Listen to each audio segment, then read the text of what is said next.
We believe, for instance, that some key data protection principles, as outlined in European law, are not really reflected in the draft adequacy decision and the annexes, or have been inadequately substituted by alternative notions. I'll give you a few examples.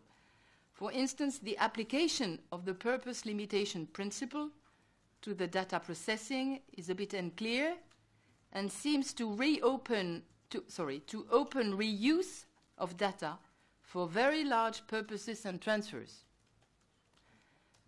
The data retention principle is not expressly mentioned and cannot be clearly construed from the current wording of the data integrity and purpose limitation principle that is in the Shield. I was speaking of onward transfer. It's true there is a progress on onward transfer. They are better framed than in the former safe harbor, but the result is not totally satisfactory.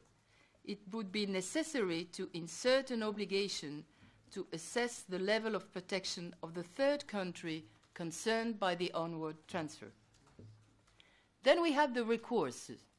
The recourses, the avenues of the recourse are numerous, so there is again an improvement compared to the former safe harbor. However, we consider the overall system as a bit too complex, too many avenues, difficult for the end user, from the individual to find the place and the right way to go to, the good interlocutor to go to.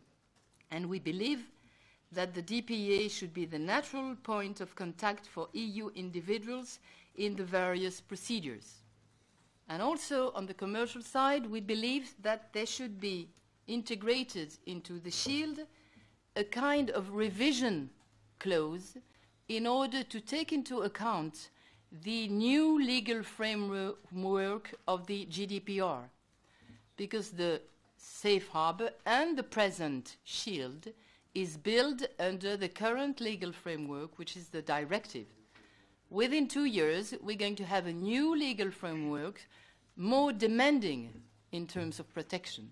So we want that the Shield, within 2 years, when the GDPR is fully in practice, could be reviewed in order to take into account the new standard that is in the regulation.